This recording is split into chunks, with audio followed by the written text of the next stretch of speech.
மேற்குவங்க மாநிலத்தில் சட்டவிரோதமாக தங்கியிருந்த 4800 வங்கதேசத்தினர் நாடு கடத்தப்பட்டிருப்பதாகவும் 836 பேர் அடுத்த கட்டமாக அனுப்பி வைக்கப்பட உள்ளதாகவும் அம்மாநில முதல்வர் சுவேந்து அதிகாரி தெரிவித்திருக்கிறார்.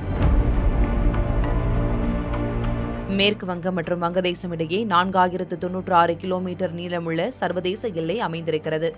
இதில் பல இடங்கள் ஆறுகள், சதுப்பு நிலங்கள் மற்றும் காடுகளை கொண்டிருப்பதால் எளிதாக கடக்கக்கூடியதாக உள்ளது. இச்சூழலில்தான் வேலை வாய்ப்புக்காகவும் பொருளாதார காரணங்களுக்காகவும் வங்கதேசத்தினர் சட்டவிரோதமாக எல்லையை கடந்து இந்தியாவிற்குள் நுழைவதாக கூறப்படுகிறது.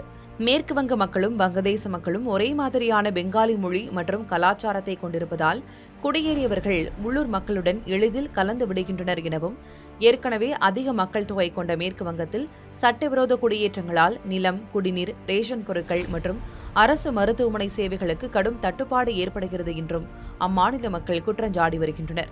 இச்சூழலில்தான் மேற்குவங்க தேர்தலில் வெற்றி பெற்றால் சட்டவிரோதமாக தங்கியுள்ளவர்களை மாநிலத்திலிருந்து வெளியேற்றுவோம் என பாஜக வாக்குறுதி அளித்திருந்தது. மே 4ஆம் தேதி வெளியான முடிவுகளின்படி தொடர்ச்சியாக 3 முறை ஆட்சி செய்து வந்த திரிணாமுல் காங்கிரஸை தோற்கடித்து பாஜக வெற்றி பெற்றது. சுவேந்து அதிகாரி முதல்வராக பொறுப்பேற்றிருக்கும் நிலையில் அவரது தலைமையிலான அரசு சட்டவிரோதமாக குடியேறியவர்களை வெளியேற்றும் முயற்சிகளை தொடங்கியுள்ளது. கடந்த மே 23ஆம் தேதி மேற்குவங்க உள்துறை மற்றும் வன விவகாரங்கள் துறை வெளியிட்ட உத்தரவில் சட்டவிரோதமாக குடியேறியவர்களை கண்டறிந்து நாடு கடத்தப்பட வேண்டும் எனவும் அவர்களை வெளியேற்றும் வரை தற்காலிக முகாம்களில் தங்க வைக்கப்பட வேண்டும் எனவும் தெரிவித்திருந்தது. இந்த நிலையில் நேற்று நடைபெற்ற பாஜக கூட்டத்தில் பேசிய மேற்கு வங்க முதல்வர் சுவேந்து அதிகாரி சட்டவிரோதமாக குடியேறியவர்களை நாடு கடத்தியது குறித்து பேசியிருக்கிறார்.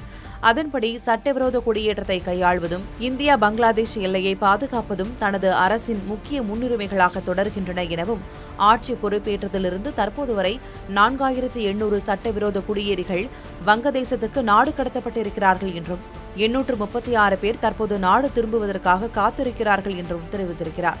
அதே சமயம் மேற்கு வங்கம் மற்றும் வங்கதேச எல்லைப் பகுதியில் சுமார் 100 கிலோமீட்டர் தூரத்துக்கு வேலி அமைக்கும் பணிகள் நடைபெற்று வருகின்றன எனவும் தெரிவித்திருக்கிறார்.